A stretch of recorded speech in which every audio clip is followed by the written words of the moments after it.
पहाड़ी इलाके ये देखने में जितने सुंदर और रोमांचित लगते हैं, इनकी ऊंची ऊंची चोटियों और गहरी खाइयों में उतने ही भयानक ऐसे रहस्य दफन होते हैं जिन्हें समझ पाना हम इंसानों की सोच और समझ से बिल्कुल परे है। आज की कहानी कुछ ऐसी ही पहाड़ी चोटियों की है जहां लोग रोमांच की तलाश में चले तो गए पर कभी लौटकर वापस नहीं आ पाए। पर उन्हीं में कुछ लोग जो मौत को मात देकर वापस लौटने में कामयाब रहे, वो आज भी वहां घटी घटनाओं के बारे में सोचकर कांप जाते हैं। आज की कहानी सुनने के बाद आप भी पहाड़ों पर जाने से पहले 100 बार सोचेंगे। नमस्कार, माय टर्न चैनल में आपका एक बार फिर स्वागत है। एक कहानी ऐसी भी, एपिसोड 274। धुंधले और रहस्यमयी पहाड़ों के बीचों बीच एक ऐसी कैंपिंग साइट जिसे सबसे बहादुर लोगों के अलावा बाकी सभी ने काफी लंबे समय से भुला दिया था। मान्यताओं की माने तो वहां डरावनी आवाजों और भूत प्रेतों के होने की बातें काफी मशहूर थी, जो इस क्षेत्र को प्रेत बाधित बनाती थी। माना जाता है कि कई सालों से वहां गए लोग आज भी वहीं दफन हैं, जिन्हें वहां से ना कभी लाया जा सका और ना ही ढूंढा जा सका। वहां से लौटे हुए कई लोगों का कहना था कि वहां पर मरे हुए लोग आज भी वहां दिख जाते हैं और जिंदा लोगों को भ्रमित कर मौत के घाट उतार देते हैं। इन सभी कहानियों को झूठा मानकर 3 दोस्त राकेश, गौरव और कार्तिक ने उस भयानक इलाके में जाने का साहस किया। वो तीनों दोस्त पहाड़ों की तलहटी में एक छोटे से शहर में एक साथ बड़े हुए थे। उनकी दोस्ती भी अनगिनत रोमांचों के माध्यम से बनी थी। उन्होंने इन प्रेत बाधित पहाड़ों की कहानियां कई लोगों से सुनी थी और अपने आसपास के रहस्यों से वो तीनों काफी चकित थे। और अब इन पहाड़ों में छिपे रहस्यों को जानने की जिज्ञासा उन तीनों में और तीव्र हो चुकी थी। अपने साहस का परीक्षण करने के लिए उन तीनों ने उन पहाड़ों पर कैंपिंग यात्रा की योजना बनाने में कई महीनों बिताए और आखिरकार वो दिन भी आ गया जब अगले ही दिन उन तीनों को अपनी यात्रा पर निकलना था। अगले ही दिन जैसे ही अंधेरे को चीरते हुए सुबह की पहली किरण फूटी, वो तीनों अपने आशा भरे दिल और उत्साह से भरे दिमाग के साथ अपनी यात्रा पर निकल पड़े। उनकी ये यात्रा लगभग 5 दिनों में पूरी होनी थी। अब उनका ये सफर घने जंगलों और खतरनाक घाटियों से होकर गुजरना था, जो उन्हें उन्हीं भयानक पहाड़ों तक ले जाता। सफर काफी लंबा और थका देने वाला था, फिर भी वो तीनों बिना रुके आगे बढ़ते रहे। घंटों की पैदल यात्रा के बाद वो तीनों अपने पहले शिविर स्थल पर पहुंच चुके थे, जहां हर तरफ खस्ता हाल तंबुओं के अवशेष उन्हें कई लोगों की कहानी बयान कर रहे थे, जो उन तीनों से पहले कभी यहां आकर रहे थे। यहां की ऐसी हालत देख उन तीनों की कल्पनाएं उन लोगों की कहानियों के साथ घूमने लगी थी, जो कभी इन्हीं स्थलों पर आराम की तलाश में थे। धीरे धीरे रात एक भारी पर्दे की तरह हर तरफ से घिरने लगी थी। उन तीनों ने अपने अपने टेंट लगाए और टेंट के ठीक सामने आग जलाकर तीनों अगले दिन के सफर की बातों में मगन हो गए। उस पूरे पहाड़ी इलाके में एक अजीब सी खामोशी छा चुकी थी और उस खामोशी को चीरती हुई उन तीनों की हंसी पूरे इलाके में गूंज रही थी। पर उन्हें ये पता नहीं था कि इस रहस्यमयी जंगल की खामोशी के भीतर कोई छिपा उन्हें ही देख रहा था। उनकी ये यात्रा उन्हें एक ऐसे भयानक स्थान पर ले आई थी जहां की वास्तविकता बहुत ही दर्दनाक घटनाओं से जुड़ी हुई थी। जैसे जैसे रात और गहरी होती गई, धीरे धीरे उन तीनों के सामने अजीब घटनाएं होने लगी। हवा पेड़ों को इस तरह हिलाने लगी मानो पूरी प्रकृति उन तीनों को किसी अनहोनी की चेतावनी दे रही थी। उन तीनों की हंसी अब घबराई हुई नजरों में फीकी पड़ रही थी।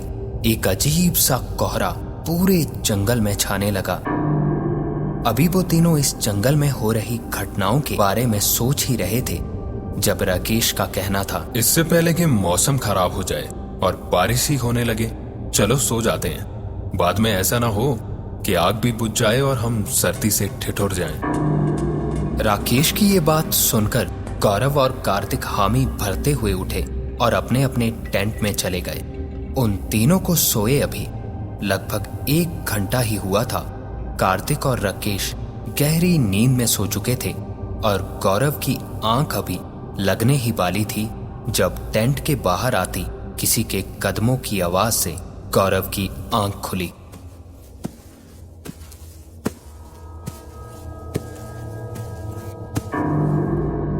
कार्तिक या राकेश कोई बाहर उठा होगा, यही सोचकर गौरव दूसरी तरफ पलटकर एक बार फिर सोने की कोशिश करने लगा कि तभी वो कदमों की आवाज अब गौरव के टेंट के चारों तरफ घूमने लगी।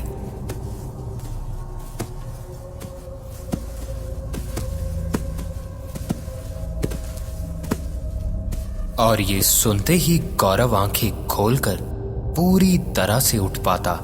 इससे पहले ही बाहर आग की रोशनी से टेंट पर पड़ती परछाइयां देख डर से गौरव के हाथ पैर कांप चुके थे, क्योंकि बाहर कोई 1 या 2 नहीं बल्कि कई सारी परछाइयां टेंट के चारों ओर नजर आ रही थी। ये देखते ही गौरव का डरते हुए कहना था, कौन है बाहर? कौन है? गौरव का इतना कहना भर था जब गौरव के देखते ही देखते वो परछाइयां एकदम से गायब हो गई। ये सभी चीजें देखकर गौरव इतना डर चुका था कि अपने टेंट की चैन खोलकर सीधा कार्तिक और राकेश के टेंट की तरफ भागा और उन दोनों को जगाने की कोशिश करने लगा। कार्तिक और राकेश का उठते ही कहना था, अबे क्या हो गया? अभी तो सवेरा भी नहीं हुआ। ये सुनते ही गौरव ने अभी अभी घटी घटना उन दोनों को बताई तो गौरव की ये बातें सुनकर कार्तिक का कहना था, अरे गौरव, जंगल है, यहाँ जंगली जानवर घूमते रहते हैं, इतना भी क्या डरना यार। कार्तिक की ये बात सुनते ही राकेश का भी समझाते हुए बताना था, हाँ गौरव, आग की लपटें हवा से हिलती हैं तो ऐसी ही परछाइयां दिखती हैं। भले ही कार्तिक और राकेश गौरव को हौसला देते हुए ना घबराने की सलाह दे रहे थे, पर उनके मन में भी संदेह और डर घर करने लगा था। हर तरफ उन तीनों ने टॉर्च लगाकर देखा, पर पूरे जंगल में कोई नहीं दिख रहा था। बहम मानकर एक बार फिर वो तीनों सोने चले गए। गौरव अभी भी काफी डरा हुआ था, तो इस बार राकेश और कार्तिक भी गौरव के साथ गौरव के टेंट में ही सो गए। वो तीनों काफी देर तक बाहर से आती आवाजों को सुनने की कोशिश करते रहे, लेकिन बाहर तेज हवाओं और हवाओं से चटकती पेड़ की डालियों के अलावा कोई और आवाज नहीं हुई। काफी देर तक ऐसे ही तीनों सोचते सोचते कब सो गए उन्हें पता ही नहीं चला। तकरीबन आधी रात हो चुकी थी जब बाहर से हंसने की और बातें करने की आवाज से राकेश की नींद खुली। राकेश ने उठकर चारों तरफ देखा तो कार्तिक और गौरव जो उसके साथ सोए थे वो अब यहाँ नहीं थे। टेंट की चैन खोलकर राकेश ने बाहर झांक कर देखा तो कार्तिक और गौरव आग के पास बैठे दोनों अपनी बातों में मगन थे। तभी उठते हुए राकेश का कहना था, अबे सालों, अब कोई डर नहीं लग रहा तुम दोनों को? सुबह तो होने देते। ये कहता हुआ राकेश टेंट से बाहर खड़ा उन दोनों की तरफ देख रहा था, पर कार्तिक और गौरव अभी भी अपनी बातों में लगे हुए थे। ऐसा लग रहा था मानो राकेश की ये आवाज उन दोनों को सुनाई ही न दी हो। ये कहता हुआ राकेश, अबे मैं कुछ बोल रहा हूँ तुम दोनों से। उनकी तरफ बढ़ने को अभी हुआ ही था जब कार्तिक और गौरव ने खून से लथपथ और जले हुए चेहरे के साथ राकेश की तरफ पीछे मुड़कर देखते हुए कहा, हाँ बोल, क्यों परेशान कर रहा है हमें? ये देखते ही राकेश डर से चीखता हुआ अपने सपने से जागा। उठकर देखा तो गौरव और कार्तिक उसके साथ ही थे कि तभी कार्तिक का बोलना था, अरे यार, हो क्या गया है तुम दोनों को? एक को परछाइयां डरा रही थी और अब तुझे सपने डरा रहे हैं। इसके बाद उन तीनों ने बाहर निकलकर देखा तो सुबह हो चुकी थी। तीनों ने अपना सामान समेटा और अपने सफर के लिए आगे की तरफ निकल पड़े। शाम ढलते ढलते ही वो तीनों पहाड़ की आखिरी ऊंची तलहटी में अपने दूसरे कैंप साइट पर पहुंच चुके थे और शाम की बढ़ती ठंड से बचने के लिए उन तीनों ने एक बार फिर अपने टेंट लगाए और टेंट के ठीक सामने ही आग जलाकर बैठ गए। जहां अभी वो तीनों पहुंचे थे, इस जगह की कहानियां वो पहले ही लोगों से सुन चुके थे। मान्यताओं की माने तो इस जगह से ही वो डरावनी और भयानक घटनाएं शुरू होने की बातें हर कोई करता था। धीरे धीरे रात और गहरी होने लगी। वो तीनों दोस्त खाना पीना और बातें करके टेंट की तरफ जाने को अभी उठे ही थे जब उन तीनों ने जंगल से थोड़ी ही दूर आती एक रोशनी देखी जो धीरे धीरे उनकी तरफ ही बढ़ रही थी। और ये देखकर वो तीनों थोड़ी देर के लिए डर से कांप चुके थे। पर जैसे वो रोशनी थोड़ा और करीब से दिखी तो वो एक व्यक्ति था जो हाथ में एक टॉर्च लिए उनकी तरफ ही बढ़ रहा था। उनके थोड़ा और करीब आकर उस व्यक्ति का कहना था, हेलो, मैं राघव हूँ। कई सालों से सोलो कैंपिंग कर रहा हूँ। यहीं पास में ही रुका था तो आग की रोशनी देखी तो सोचा क्यों ना मिल लिया जाए। ये सुनते ही अब उन तीनों का डर खत्म हो चुका था। अपना परिचय देते हुए एक बार फिर वो आग के पास बैठे बातें करने लगे। जब कार्तिक का उस व्यक्ति से पूछना था, आप तो पहले भी आए होंगे यहाँ, तो कुछ बताइए इस इलाके के बारे में। ये सुनते ही हंसते हुए उस व्यक्ति का कहना था, ये सब मनगढ़ंत कहानियां हैं इन पहाड़ियों के बारे में। ऐसा कुछ नहीं है यहाँ। मैं कई साल पहले भी यहाँ आया था, तब भी ऐसा कुछ नहीं दिखा। हालांकि तब हमें किसी कारण सफर आधे में छोड़कर जाना पड़ा, पर इस बार मैं पहाड़ी के उस ऊपरी तलहटी तक पहुंचकर रहूंगा। ये सुनते ही गौरव का भी पूछना था, पर कहानियां क्या हैं? वो ही बता दीजिए हमें, भले ही सच्ची हो या झूठी। आखिर ऐसा इन पहाड़ियों में है क्या? इसके बाद उस व्यक्ति का जो भी बताना था वो उन तीनों ने आज तक यहाँ के बारे में कहीं नहीं सुना था। कहते हैं इन पहाड़ों पर एक दानव रातों में घूमता है जो इंसानों को खा जाता है। और कुछ लोगों का बताना है कि यहाँ पर मरे कई लोग जिनकी तड़फ तड़फ कर मौतें हुई, वो आज भी लोगों को उनके रास्ते से भटकाकर उन काली खाइयों की तरफ ले जाते हैं जहां से बचकर निकलना नामुमकिन है। अक्सर लोग उन खाइयों में गिरकर अपनी जान गंवा देते हैं। उस व्यक्ति की बातें वो तीनों बड़े ध्यान से सुन रहे थे कि तभी राकेश ने बड़े हल्के स्वर में पूछा, बाकी तो हमने भी सुना है, पर ये दानव की बात कहां से आई? आप पूरी बात बताएंगे क्या? इसके बाद उस व्यक्ति का बताना था, कहते हैं कुछ सालों पहले कैंपिंग पे आए कुछ लोग रास्ता भटक गए थे और वो रास्ते की खोज में इन पहाड़ियों के ऐसे इलाकों में पहुंचे जहां अभी तक कोई भी नहीं पहुंचा था। और वहां उनके सामने छुपी हुई घाटियां उजागर हो गई। पहाड़ मानो जीवित हो उठे थे। जैसे जैसे वो पहाड़ के बीचों बीच गहराई में उतरे, अजीब घटनाएं सामने आने लगी थी। भयानक परछाइयां मानो उनके कदमों के साथ साथ चल रही थी। फिर भी वो लोग रास्ते की खोज में आगे बढ़ते रहे। अंत में वो लोग एक ऐसी जगह पहुंचे जहां उनकी नजर एक सुनसान इलाके में एक छिपी हुई गुफा पर पड़ी। एक साथ उन सभी ने जिज्ञासा के साथ गहरे अंधेरे में कदम रखा और उनकी टॉर्च की रोशनी गुफा के काले अंधेरे को भेद रही थी। आगे बढ़ते हुए वो सब उस गुफा में टॉर्च की रोशनी के सहारे हर तरफ देख रहे थे। गुफा की दीवारों पर अजीब और काफी पुराने निशान बने हुए थे। ऐसा लग रहा था मानो प्राचीन प्रतीक चट्टानों में सटीकता से उकेरे गए हों। जैसे जैसे वो लोग गुफा के अंदर बढ़ रहे थे, हवा का दबाव भी बढ़ता जा रहा था। मानो ऐसा लग रहा था कि इस गुफा की गहराई में कोई अलौकिक शक्ति छिपी हो। अभी वो लोग एक और कदम उस गुफा में बढ़ाते कि तभी उस गुफा में एक भयानक और धीमी गड़गड़ाहट गूंजी, और अब ये सुनकर उन सभी के हाथ पैर डर से कांप चुके थे। उनकी टॉर्च की लाइट भी अब अपने आप जलने और बुझने लगी कि तभी उस जलती और बुझती लाइट में उन लोगों ने जो भी देखा वो देखकर उन सभी की रूह तक कांप उठी,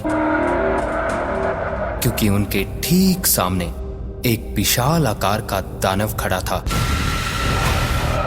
उस दिन उनमें से एक व्यक्ति जो किसी तरह अपनी जान बचाकर भागने में कामयाब रहा था, उसकी बताई हुई बातों पे किसी को यकीन नहीं था, और आज भी ये दानव की कहानी एक रहस्य है। इन पहाड़ियों में क्या क्या छुपा है ये कोई नहीं जानता। ये सारी बातें बताने के बाद राघव अपने कैंप साइट की तरफ चला गया और राकेश, कार्तिक और गौरव सोने चले गए। अगले दिन उन चारों को साथ उस पहाड़ी के आखिरी छोर तक चढ़ाई करनी थी, और अगली ही सुबह राकेश, कार्तिक, गौरव और राघव अपने सफर पर निकल पड़े। सबसे आगे राघव चल रहा था, जो हर जगह की जानकारी उन तीनों को पूरी बारीकी से बता रहा था। जहां जहां लोगों की मौतें हुई या जहां जहां लोगों के अपने ही दोस्त घायल पड़े दोस्तों को अकेला मरने के लिए छोड़ गए। बड़ी अजीब बात थी। जैसे जैसे राघव लोगों के मरने की बातें बता रहा था, वैसे वैसे ही राकेश, कार्तिक और गौरव को ऐसा महसूस हो रहा था मानो कई लोग उनके पीछे पीछे साथ चलते जा रहे हों। काफी आगे जाने के बाद अब उन्हें बिल्कुल खड़े पहाड़ पर रस्सी के सहारे चढ़ना था, पर रस्सी को बांधने के लिए पहले किसी एक को उस पहाड़ की सबसे ऊंची तलहटी पर बिना किसी सहारे के जाना था। सबकी तरफ देखते हुए राघव ने सबसे पहले ऊपर जाने का फैसला किया और उन तीनों को रस्सी फेंकने का इंतजार करने के लिए बोलकर धीरे धीरे उस पहाड़ पर चढ़ने लगा। राकेश, कार्तिक और गौरव नीचे ही खड़े राघव को देख रहे थे, और धीरे धीरे राघव काफी ऊपर पहुंचकर अब उनकी आंखों से ओझल हो गया। काफी इंतजार करने के बाद भी राघव की कोई आवाज सुनाई नहीं दे रही थी, और थोड़ा और इंतजार करने के बाद उन तीनों ने राघव को आवाजें लगाई, पर उनकी आवाजें भी पहाड़ों में गूंजकर वापस आ जाती। अभी वो तीनों कुछ और सोच पाते कि तभी उसी पहाड़ से एक रस्सी गिरी। ये देखकर वो तीनों अब समझ चुके थे कि राघव सुरक्षित ऊपर पहुंच चुका है। उन तीनों ने अच्छे से खुद को चढ़ने के लिए तैयार किया और ऊपर उसी पहाड़ पर चढ़ाई करने लगे। जैसे जैसे वो तीनों ऊंचाई पर पहुंच रहे थे, अब उस पहाड़ी पर पैर रखने तक को जगह नहीं बची थी। वो तीनों इतना ऊपर आ चुके थे कि अब नीचे देखने पर काली खाइयों के अलावा कुछ भी नजर नहीं आ रहा था। और थोड़ी ही देर में वो तीनों आखिरकार उस चट्टान के बीचों बीच पहुंचे जहां राघव ने उस रस्सी को बांधा था। और जब राकेश, कार्तिक और गौरव ने वहां पहुंचकर देखा तो काफी हैरान थे, क्योंकि ये जगह पहाड़ों की एक ऐसी चट्टान थी जहां से बिना सहारे के ना ऊपर जाया जा सकता था और ना नीचे। तो आखिर राघव यहां तक पहुंचा कैसे? यही सोचते हुए वो चारों तरफ देख रहे थे तो वो ऐसी जगह पहुंच चुके थे जो चट्टानों में बनी एक छोटे आकार की गुफा थी। वो तीनों अब काफी थक चुके थे। वहां रुककर उन तीनों ने राघव का इंतजार करने की सोची, पर काफी इंतजार के बाद भी राघव ने ना तो रस्सी फेंकी और ना ही आवाज आई। चट्टानों के बीचों बीच उसी छोटी गुफा में बैठे हुए ही उनकी नजर एक कोने में पड़ी, तो उस तरफ देखते ही जो डर अभी तक उन तीनों का धीरे धीरे खत्म हो रहा था, एक बार फिर डर से वो तीनों कांप उठे, क्योंकि उसी जगह एक कोने में एक इंसान का कंकाल पड़ा था। जो उनकी ही तरह यहाँ आया कोई इंसान था। उस कंकाल को देखकर ऐसा लग रहा था मानो यहीं बैठे बैठे ही उस व्यक्ति की मौत हुई हो। कार्तिक सरकता हुआ उस कंकाल की तरफ पहुंचा तो देखा कंकाल के साथ ही एक बैग भी पड़ा था।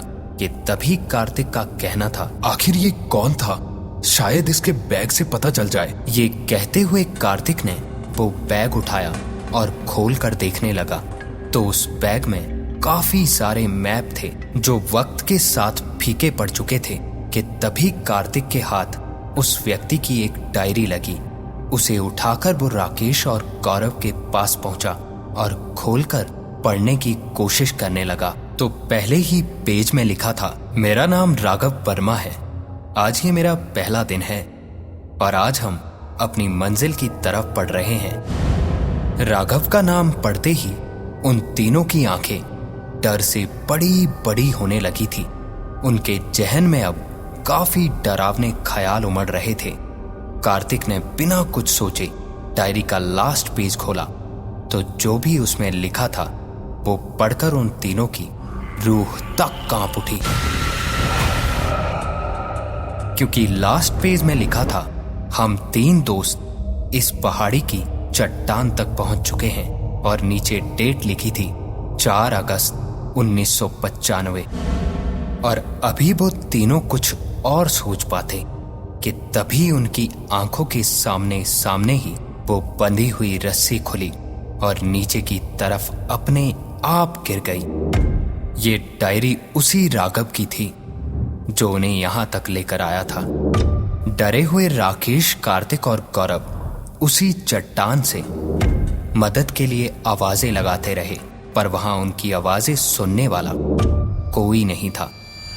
आज इस घटना को घटे कई साल बीत चुके हैं पर आज भी उन पहाड़ों की तरफ जो भी जाता है वो वापस नहीं आता। और ये थी आज की एक कहानी, ऐसी भी।